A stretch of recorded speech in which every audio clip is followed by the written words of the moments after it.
Hello guys, bersama saya lagi dalam Alright Nopo Channel dalam segmen Suara Orang Kampung.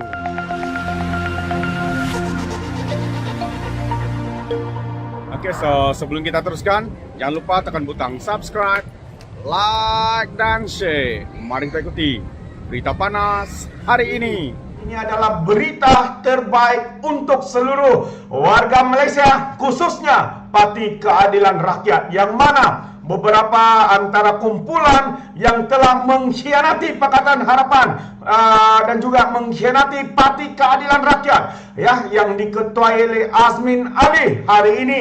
Mereka salah seorang daripada mendapat perkabaran yang mendukacitakan ataupun berita buruk buat bekas ahli parlimen PKR ini, yaitu Zuraidah Kamarudin. Ya, apabila beliau cuba untuk membatalkan saman daripada PKR, ya, tetapi apa yang berlaku, katanya langgar syarat bond RM 10 juta. Mahkamah tolak rayuan Zuraidah batal saman PKR. Jadi sahabat-sahabat semua, sebelum ini ramai yang tertanya-tanya, ya, apa sudah berlaku dengan saman. Jadi inilah, ya, berita yang menggembirakan kita, ya, apabila sekali lagi Mak Lampir, ya, Mak Lampir ini mencuba untuk membatalkan rayuan, ya, untuk merayu membatalkan saman daripada PKR, ya. Maksudnya saman yang dikenakan ke atas mereka-mereka yang lain juga bakal ditolak oleh mahkamah, ya, dan sekaligus akan dibicarakan, dan mereka kalah. Apabila mereka kalah, mereka harus membayar 10 juta, ya, kerana melanggar syarat bond.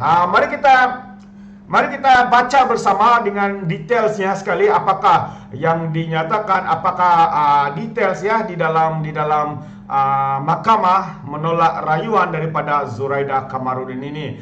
Ya, ini dia mahkamah rayuan hari ini menolak permohonan, ya, bekas naib presiden Parti Keadilan Rakyat PKR, Zuraidah Kamarudin, untuk membatalkan saman PKR yang mendakwa beliau melanggar syarat bond yang mengikat kepada parti itu.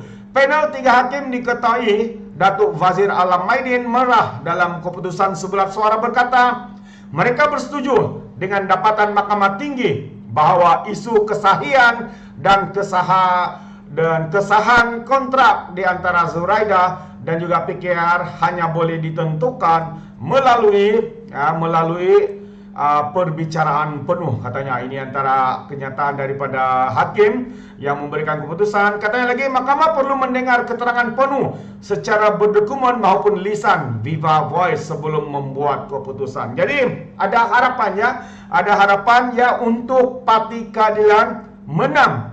Sekiranya perkara ini akan dibicarakan secara penuh kerana mendengar daripada dua belah pihak, daripada bukti, daripada perjanjian yang ditandatangani oleh, ya, Mak Lampir ini dan juga Azmin Ali. Siapa lagi? Ada beberapa lagi. Kalau di Sabah ini ada Jonathan Yassin, kalau di Sarawak ada Willy Mongin, ada siapa lagi, satu orang tuh saya lupa nama, dan ada beberapa daripada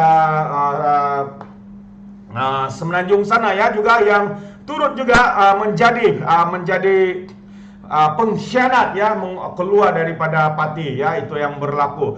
Jadi ini adalah satu kegembiraan, ya, satu berita baik buat kita, yang mana kita tertanya-tanya, ternanti-nanti apakah keputusan, ya, daripada saman 10 juta ini terhadap pengkhianat daripada parti PKR melompat keluar sehingga jatuhnya kerajaan Pakatan Harapan. Sebenarnya kalau mereka tidak lompat, kerajaan Pakatan Harapan masih ada. Tetapi mereka melompat, ya, kerana kerakusan kuasa, kerana mahukan jawatan, kerana ada di antara mereka yang bercita-cita untuk menjadi presiden parti, ada juga di antara mereka bercita-cita untuk menjadi timbalan Perdana Menteri ataupun Perdana Menteri. Akhirnya mereka sanggup mengkhianati perjuangan yang mereka lakukan bertahun-tahun demi mengejar jawatan, demi mengejar kuasa dan juga wang ringgit. Ya, kata mahkamah lagi, hakim, kami tidak mendapati hakim Mahkamah Tinggi telah terkilaf dalam memutuskan isu yang dibangkitkan melalui saman ini yang dirasakan adalah tidak wajar untuk dipertimbang bagi permohonan ini. Justru rayuan ini ditolak ya dengan kos Rm10.000 dan keputusan Mahkamah Tinggi adalah dikekalkan, kata Fazil ketika menyampaikan keputusan itu melalui telesidang. Turut bersidang ya Datuk J. Gunalan, Datuk Sri Marina Yahya. Panel itu turut memutuskan bahwa selepas mendengar hujaan Peguam Muhammad Nizamuddin Abdul Hamid yang mewakili Zuraida dan Peguam Ranjit Singh bagi pihak Setiausaha Agung PKR Datuk Sri Saifuddin Nasution ya pada 19 November 2021, Mahkamah Tinggi menolak permohonan Zuraida untuk membatalkan saman yang difailkannya pada 24 September 2020. Penyataan tuntutan PKR mendakwa Zuraida yang kini Menteri Perusahaan Perdagangan dan Komuniti telah menandatangani bond itu pada April 25, 2018 yang mengikat dirinya untuk membayar sejumlah Rm10 juta berdasarkan terma dan syarat bond tersebut. PKR mendakwa Zuraida telah bersetuju membayar parti sejumlah 10 juta selewat-lewatnya 7 hari sekiranya berlaku beberapa perkara memenangi pilihan raya atas tiketnya seperti meletak jawatan dalam parti atau bergabung dengan pihak lain atau menjadi wakil rakyat bebas. Ya, pada itu parti itu mendakwa pada atau sekitar 24 Februari tahun lepas Zuraida dalam satu kenyataan bersama 10 ahli parlimen PKR yang lain telah mengumumkan peletakan jawatan. Namun beliau kekal sebagai ahli parlimen Ampang, yaitu kerusi yang dimenanginya atas tiket PKR dan seterusnya membentuk blok baru dikenali sebagai Perikatan Nasional. PKR turut menuntut agar Zuraida membayar sebanyak Rm 12.049.459.20 ringgit mengikut Seksyen 71 Akta Kontrak faedah 5% setahun kos dan relief yang difikirkan sesuai oleh mahkamah. Wow, ya 12 juta ya. Maksudnya dia akan membayar sebanyak 12 juta. Jadi inilah imbalannya untuk seorang pengkhianat, untuk seorang yang sanggup melepaskan atau keluar daripada parti demi untuk jawatan.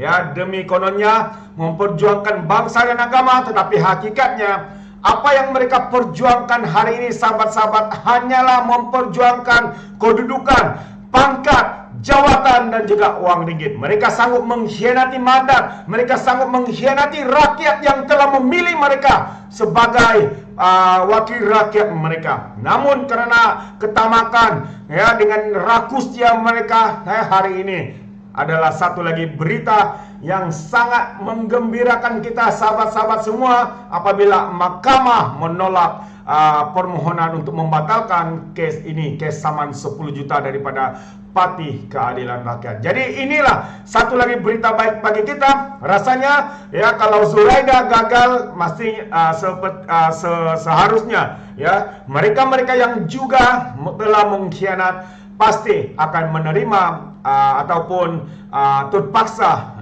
membayar 10 juta karena mengkhianat ataupun keluar atau menyatakan tidak lagi menyokong Pakatan Harapan dan keluar daripada PKR. Jadi terima kasih kerana keluar, terima kasih kerana mengkhianat, keluar daripada parti. Kita tahu hari ini siapa sebenarnya musuh, kita tahu hari ini siapa sebenarnya yang gila kuasa, kita tahu hari ini siapa sebenarnya yang rakus, ya, yang mementingkan jawatan uang ringgit mereka tanpa memikirkan kesan daripada rakyat yang memilih mereka sehingga hari ini mereka tanpa segan silu ya mengatakan mereka tidak bersalah, ya, mereka melakukan semua ini kononnya demi rakyat, ya, mereka sanggup menjual nama rakyat dan sebagainya. Jadi sahabat-sahabat semua, inilah adalah satu berita ya yang sangat-sangat menggembirakan kita.